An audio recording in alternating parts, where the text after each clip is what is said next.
रात के अंधेरे में होटल की इमारत में एक डरावनी शांति फैली हुई थी। यह होटल शहर के बाहरी इलाके में था, जहां रात को बहुत कम लोग आते थे। कुछ लोग कहते थे कि यह होटल पहले एक पुराना हवेली था, जिसे फिर से होटल में बदल दिया गया। हालांकि होटल की दीवारों से निकलती हुई अजीब सी आवाजें और रात में कभी-कभी दिखाई देने वाले साये इस बात का प्रमाण थे कि यहाँ कुछ तो गलत था।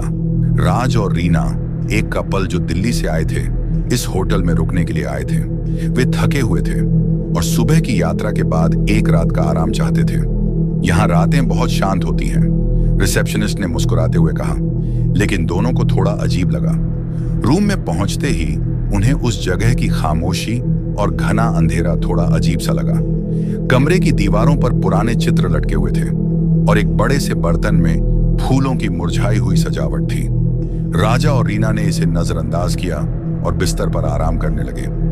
लेकिन जैसे ही रात घनी हुई, कमरे के चारों ओर अजीब सी आवाजें आने लगीं। शुरुआत में तो उन्हें लगा कि यह बस हवा की आवाज है, लेकिन जब आवाजें तेज होने लगीं, जैसे किसी के पैरों की आहट हो, तो उनका दिल धड़कने लगा।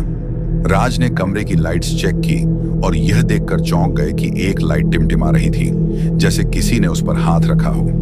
फिर अचानक एक ठंडी हवा का झोंका आया और कमरे की खिड़की खुल गई।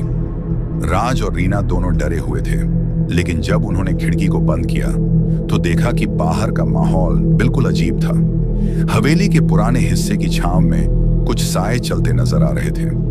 उनकी घबराहट और बढ़ गई। रीना ने राज से कहा, हमें यहां से निकलना चाहिए, कुछ गलत है। लेकिन राज ने उसे शांत करने की कोशिश की, ये सोचते हुए कि वह शायद थके हुए हैं और उनकी आंखों से कुछ भ्रमित हो रहा है। तभी अचानक कमरे में एक जोर से आवाज आई, जैसे किसी ने दरवाजा पीटा हो। दोनों डर के मारे कमरे से बाहर भागे, लेकिन जब वे होटल के लिविंग एरिया में पहुंचे तो वहां कोई नहीं था। होटल का पूरा हॉल अंधेरे में डूबा हुआ था और सन्नाटा था। उन्हें लगा कि वे बेतहाशा डर रहे हैं, लेकिन तभी उनकी नजरें एक अजीब सी छाया पर पड़ी। एक लंबा पतला व्यक्ति जो सफेद कपड़े पहने हुए था, धीरे धीरे होटल के फर्श पर चलता हुआ दिखा। आंखों से खून की धार बह रही थी। राज और रीना ने डर के मारे उस पर ज्यादा ध्यान नहीं दिया और सीधे रिसेप्शन की ओर दौड़े। रिसेप्शनिस्ट को देखने के बाद उन्होंने पूछा, क्या यहाँ कुछ अजीब है? हम डर रहे हैं। रिसेप्शनिस्ट की मुस्कान अचानक गायब हो गई और उसने धीमे से कहा, यह होटल एक पुरानी हवेली पर बना था। कई साल पहले यहाँ एक परिवार का नरसंहार हुआ था। वे आज भी यहाँ हैं और जब तक वे अपनी मौत की वजह नहीं जान पाते, वे चैन से नहीं रह सकते। राज और रीना पूरी तरह से डर गए। उन्हें महसूस हुआ कि वे इस डरावने रहस्य का हिस्सा बन चुके हैं और अब वे बाहर निकलने के लिए किसी भी कीमत पर तैयार थे।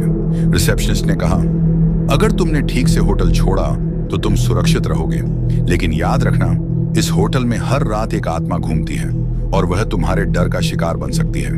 दोनों ने बिना देर किए होटल छोड़ दिया और बाहर निकल आए। जैसे ही वे होटल से दूर चले गए, उन्होंने पलट कर देखा और पाया कि होटल की सारी लाइट्स बुझ चुकी थीं। वह सन्नाटा और अंधेरा फिर से इस होटल में वापस लौट चुका था।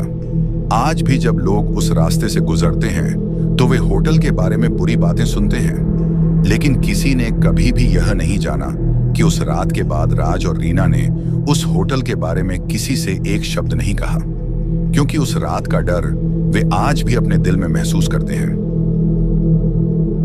अगर आपको हमारी वीडियो अच्छी लगी तो हमारे चैनल को सब्सक्राइब और लाइक कर देना। ऐसी वीडियो मैं आपके लिए लाता रहूंगा। धन्यवाद।